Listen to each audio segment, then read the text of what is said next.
So thank you, everybody. I'm very excited to be here this morning, and I will keep us on time. So this section's over at 9, right? I just want to make sure I keep it. Thank you. And I loved what you posed, and my first slide is actually going to hit on that. And so I do want to give a disclaimer that the knowledge in this room around technology is way greater than mine. That's why I have incredible staff that are sitting in this room of Marty and Kevin. So I do not claim to be an expert around technology, but today's focus for my section is going to hit on technology, but it's really about our leadership priorities, which actually it does address what you brought up about how is technology being used in our classrooms. And so I wanted to just start with this picture. And as I'm walking through classrooms, and I don't know about you guys, but this is a lot of what I'm kind of seeing right now. And so to your point about how are we actually using technology, we are one-to-one device, which is incredible. And so the possibilities of that, when we rolled it out, were really to honestly allow for personalized learning, allow for individual pathways of learning, allow for students to use it as a device to explore and learn new things. But what we're seeing a lot right now is that picture over there. And these are right off Google. Those are not my own kids, our kids in my clip. But I see this a lot in our classrooms as I'm walking through. And to me, it's a lower level of engagement. So the teachers are still using their devices to put their lessons in on Canvas so that kids can do their lessons. But as far as what we're wanting to see, where you're using technology, but you're also having kids work together around design thinking or around, and we'll talk a little bit about that, and I'm sure you'll hear throughout the day from Marty more about what we're doing. But, this kind of learning, which is deeper learning, is what I believe, and I'm sure all of you believe, is the role of technology. It's to help advance thinking and learning of our kids, not to kind of stifle their creativity and keep them in a box, that's not the intention, but this is a lot of what I'm seeing. And so when we think about even our portrait of a graduate, for you, those of you that are in North Carolina, our state has adopted this portrait. And if you think about the skills that we're trying to get our kids to leave our state, our schools with in our state, adaptability, collaboration, communication, critical thinking, empathy, learner mindset, and personal responsibility, how do we produce that in that kind of environment? It's going to be produced in this kind of environment. And so when we think about the portrait of a graduate, I know in Winston-Salem, Forsyth County Schools, we're about to be embarking on how do we take this, make it our own in Winston, and then actually think about what does a portrait of a leader and a teacher look like in our system. Because the teacher, we want our teachers to use technology as a tool to advance learning and to get to deeper learning for our children. And so we've recently been reading about the civil rights, an article by Linda Darling Hammond called The Civil Rights Road to Deeper Learning. If you haven't seen this article, I'm just going to read this quote to you really quickly. It says, young people increasingly need an education that prepares them for our rapidly changing world, enabling them to deeply understand academic content, think critically, and solve complex problems, communicate effectively, work collaboratively, and learn how to learn continuously. This deeper learning, once offered to the small share of students presumed to be preparing for thinking work, is now a requirement for all. And if you think about my school district, our school district, most school districts across the country, we have not had when I say breakthrough results for kids, especially when you look at our racial achievement gaps within our districts. There has not been massive breakthroughs. If you think about it, what I've seen in the districts I've worked in is just these incremental movements. And so if you think about it, we keep doing the same things within the same structures that have existed for decades in education. But if we're going to get to deeper learning, I don't want to just see that kind of learning when I walk into an IB classroom or when I walk into an advanced placement classroom. To really reach deeper learning for all kids, that's the kind of learning we should see in every classroom across every school in every school district. And so it's going to take work to get there. And I think when I've done a lot of reading up on the work of Learning Council, and I've seen some of the publications and things that are coming out, That's what it's going to take. It's going to take to think differently. But it's not just about think differently about using technology as a tool. It's about thinking differently about how we even design schooling, period. Like we try to change all these innovative strategies within a antiquated structure of schooling. Some of that is mandated, some of that is legislated, but we've got to push back on some of that and start really making change. We cannot do things the way we've always done them, especially when we also think of our workforce. I know that districts have been talking a lot about that. How do we retain a workforce? How do we even excite young people to go into our profession? How do we, there's research, or not research, but evidence that people are leaving our profession in masses across the country. So how do we change that? And if we continue to do things in the same way, I think we're going to struggle with changing that. And so here is what I think about when I think about some of the things we need to tackle. So how do we get in our district personalized learning, design thinking, project-based learning? That's some of what Marty and our team are working on to try to start to shift the way technology is being used in the classroom and the way kids are working together. These are not new terms, but I can tell you, I think that we've been talking about these things for a long time. I mean, 10 years ago, I think I was in a conversation about personalized learning. But then I always wonder, why hasn't this just taken root and just kind of advanced? When we think about how do we remove time restrictions and focus on flexible scheduling? We had a student come up to the mic 2 nights ago at the school board meeting and said, we have these 90-minute classes. Can't we take 5 minutes to talk more? I'm thinking, oh, spoken by a student, high schooler. Can't we have more time to talk about things and to really delve in? When we move traditional schedules and allotments, when we think about our teacher allotments, we do the things the same way we always have. You got this many kids and this is what you get for an allotment. You have this many kids, it's all within this very antiquated structure. Team is the way we staff. You got one teacher in a classroom all day with however many kids. We've got to start thinking differently about new staffing models. How do we get more teaming where teachers can work together across grade levels and I don't mean we're on a team that meets and then we all go back into our own classrooms. I mean grouping students creatively all day long. Marty has a vision for a new school concept of the future, and we're going to try it. We're going to try it, but it's starting to break down some of these rules. I know that as public educators, and I am pro-public education, always have been, but charter schools get the flexibilities that I'm talking about here. And so we've got to start thinking you can give me the rules to follow and this box to follow, but I'm going to figure out some workarounds. We got to start figuring out some workarounds, guys, or our people are going to leave us and go where they can be creative and where they can collaborate and where they can work with others and where they can have flexible schedules. And so that's incorporating new technologies into lesson design and instruction. There's so much technology out there. But some of it, honestly, is just being used in an old way. So in other words, I'm going to use this system not to kind of do the teaching for me. That's not the purpose of it. Technology is a tool, and we've got to, it's got to be in part of the lesson design from the beginning. And it's got to be part of, how are we having kids, do design thinking or project-based learning, incorporating the technology, but they're having to do the thinking. They're having to do the thinking. And then making time for socialization. Kids are asking for that time. It should happen through instruction, but it also should just happen. It should be that we are collaborating and during instruction, but it also just needs time to happen where they I always think if we have 90-minute periods throughout the day or 50, 60-minute periods, if we trimmed off a few minutes out of every period, what's that going to hurt? I guarantee we could go watch our classrooms and find a few minutes in every period to let kids just have time for whether it be social emotional learning, restorative circles, conversations. And so that has to happen. If we have seen, the pandemic, maybe the best part about it is that, but it hasn't happened, is that we would start to rethink education and the way we do it. But that hasn't happened. We're just bringing we're doing things the way we've done them.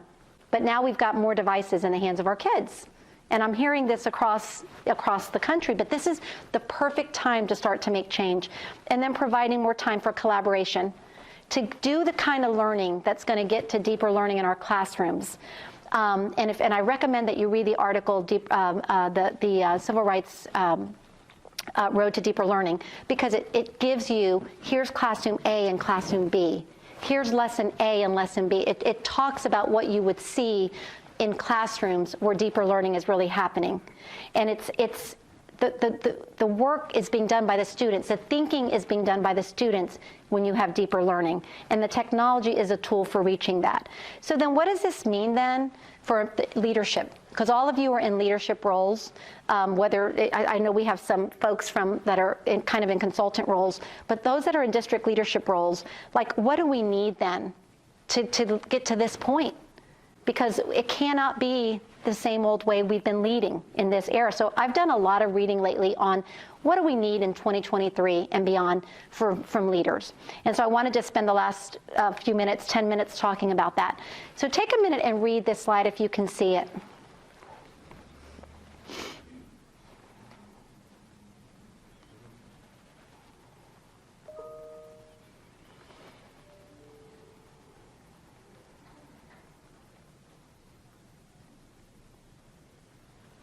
Anybody want to comment?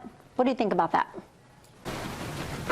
The leaders don't influence outcomes, they influence humans to act in ways that drive outcomes is pretty profound, because we do want, and just as an educator period, we want to do X and there be Y, always. Right. But I like this, that it's saying, let's focus on what we can do, what we know is best practice, and keep doing that, and that's where we'll get the outcome. Mm-hmm. That really brings value. Mm-hmm. Anybody else? Well, one, we're in the business of people. We're in the people business. Right. So our focus is to be focusing on our students, but not only focusing on our students, but also focusing on our teachers. Not only focusing on our teachers, but also focusing on our principals. I mean, it goes all the way up to our superintendent. Absolutely. So that's the business that we're in. We are in the people business. Absolutely. And at the end of the day, when we sit around in our leadership circles and we have a new code of character, conduct, and support that's trying to get all of our folks to really work with kids in a more restorative way, in a more inclusive way. Stop sending kids away from school, because we're not going to close achievement gaps without closing opportunity gaps. And you're not going to close opportunity gaps without having kids in school. And so the biggest thing for us is I cannot physically be in classrooms across our district every day doing the work myself. Marty can't be, Kevin can't be. You can't do that. If you could clone yourself and be in every classroom and be restorative in every class, that'd be awesome. But that's not happening. So influence, so you can have all the great strategy and plans in the world, but if we're not influencing people and behaviors and for them to change what they're doing in their classroom, we're not going to get the results that we want to get. And so Forbes, this is what Forbes said, the strategies to ramp up your leadership in 2023. Take a minute and look at those.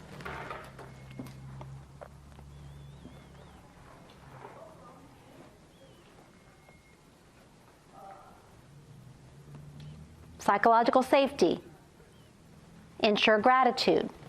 So these are things, this is what Forbes says we need for leadership in 2023. Nowhere up there in the top characteristics does it say, have a great strategic plan. Now you gotta have strategy. You cannot have a plan, but that's not the focus. Let me go then to CEO Monthly. Here's what CEO Monthly says, what we need. Visionary storytellers, people that walk the walk. Being nurturing. When before today, when you've read leadership, has it talked a lot about nurturing? And that's exciting for me as just a mom and a nurturer anyway. I was yes, I can thrive in this decade of leadership that we need for people. This is what's going to take. Building better teams. Teaming is not something new, but guys, the people that want to be part of our organizations want to work in teams. They want to be empowered in their teams. People that empower others. We've been hearing that forever. But then why do we still have so many leaders that are micromanagers? Because that runs people off. You're not going to get to deeper learning in classrooms. This is for the adults, but it applies then into our classrooms as well. If you look then, key leadership trends, DDI, another group. Look how it says to avoid burnout. Develop empathy skills, help leaders manage well-being, and develop their ways, their ability to prioritize and manage their work. All right, I hear all the time, when I was in the classroom, when I was a teacher, when I was a principal, I've been guilty of that. When I was a teacher, I worked 24/7. I did every committee after school. I'd stay till 9 o'clock at night. I didn't complain. We cannot put I always tell people, don't put, because we were stupid, don't put that on other people. Don't put our stupidity on other people, because we let the system work us to death. That is not the next generation. So we have to do things differently.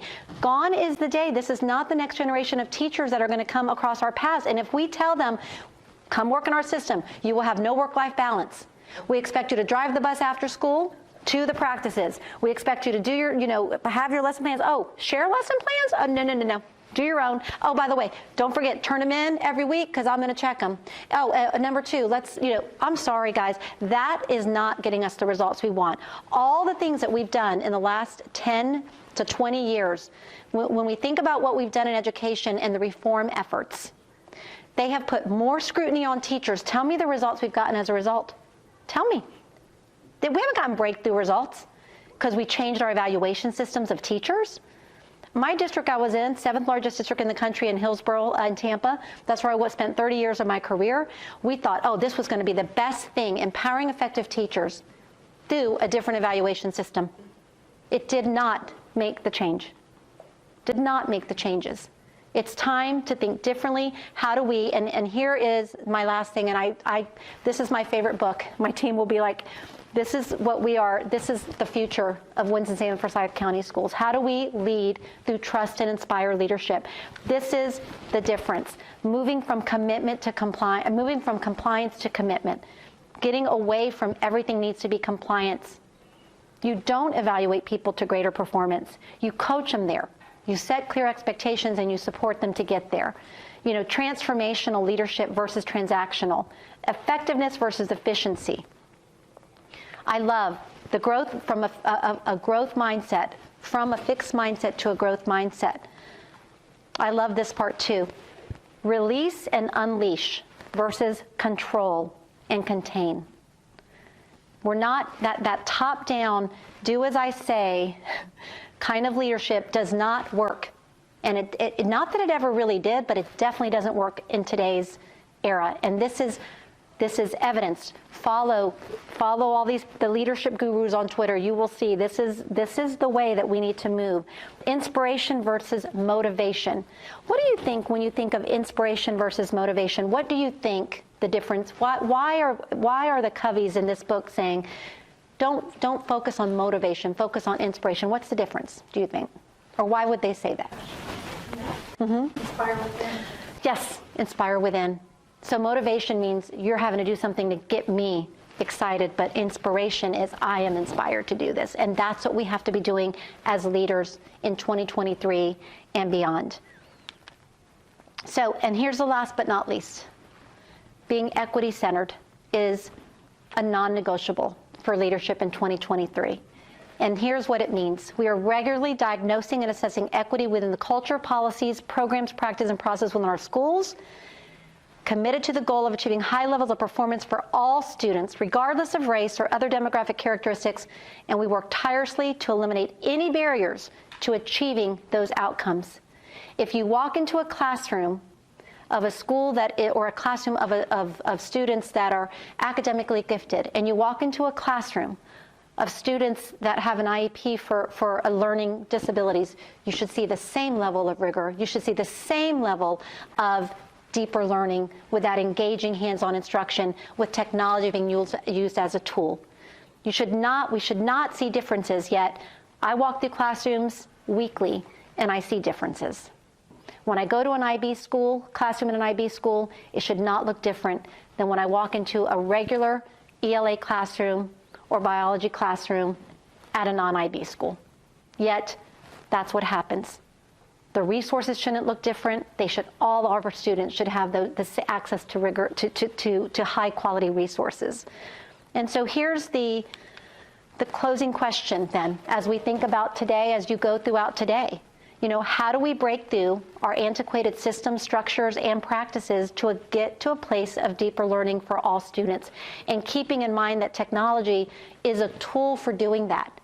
It's a tool with great instructional design from the teacher and teacher teams, but using technology as a tool to advance learning for all students. So that's, to me, this is where we have to head as educators and as an educational system if we are going to get young people to want to join our profession, and if we're going to retain the current folks that we have now. So I look forward to a day. I'm going to be here for a little bit longer today. Hopefully you got a few points out of this, but does anyone have any questions or thoughts as we wrap up? I finished a few minutes early, which is unusual. Yes? Well, I think that was awesome, and I'm glad you're going to be here for the next part, because if you ask me that question as the lead researcher at Learning Council, I'm going to say it's structure. The entire problem is structure. There shouldn't be classrooms. Yes. That's wrong. So let's talk about that some more. You're going to be around? I am, and I love the publication. Marty sent it to me yesterday. It was a recent publication that you all published around. It shows pictures, current? Yes, and the transformation, yes. And that, to me, is what we have to go deeper in. How do we actually create that? When we've got, we've got to go out of the box. How do we create that when we have practices that are coming from higher up than us down? We have to start thinking out of the box and say, you know what? You might be saying that. I can still get there doing it this way and not be so, stuck. And I think, So what were you going to say? Just to add on one thing, that everything that you said just kept coming back to vision to me. I think, especially motivation versus inspiration, being able to articulate your vision and ensuring the people around you understand that vision is one of the key aspects to make sure that things go in a direction that's expected. I think too often we have visions in our head, or we have visions that we say to certain individuals but aren't clearly defined. Yes. And so things don't go the way we want, not because we're not leading them, but because we don't have the teams, we don't have our vision out in front of people on a regular basis to make sure that they're following they're following that vision and following through with it. Yep, I think you're right. And I do think many times in our systems, and we are guilty of this as well, and we're trying to really get a handle on this. You've got a vision of where you want to go, but you're tackling it in so many isolated ways. And if we could come together, and so that's why right now we're trying to figure out how do we end up making, how do we end up thinking about what we want our kids to leave our schools with, and then backwards mapping that to then what does that look like in our classroom. And if we really focus on the idea of deeper learning, we think that we can get there. And again, it's not that high levels of student engagement is a new concept. It's that we're not seeing it in all of our schools, and we're not seeing it at the level that it could be when we think about using design thinking and getting our kids to really be the ones doing the thinking in our classrooms. Yes, ma'am. Is anybody in here 100 years old? Almost. I'm halfway there. The reason I ask that question is because in our society today, the number one thing that all of us, that our kids understand and have been through, that none of us have been through, is a pandemic. And so adults have changed, industries have changed, and our children have been forever changed. And we keep thinking about education as to how it used to be and what it was supposed to do. And now they're in a different world. They've lost people. They've seen the effect of that. And when you go through that kind of change, it changes your perspective. You even hear in industry, people are quitting the $150,000 jobs that they have to sit there in front of a computer and work for hours and hours, missing their families. And so we got a whole different landscape. Yes. And as leaders, if we don't envision what we want technology to do in the new world that they live in, That's why we're losing them. Exactly. Because it's day in, day out. Yeah. You know, school was approached, okay, everybody come back to school. We're just going to pick up where we left off. And they're looking at it like, no, I'm not picking up where I left off because my life has changed. Right. And then we're bumping heads again with, We're yes. heads against that. That's Yep. why we have high absentee rates in school. You got it. That's why we have, you know, More discipline kids- problems. More discipline problems. Yep. That's why you hear kids, when you tell them something, well, why are we doing that?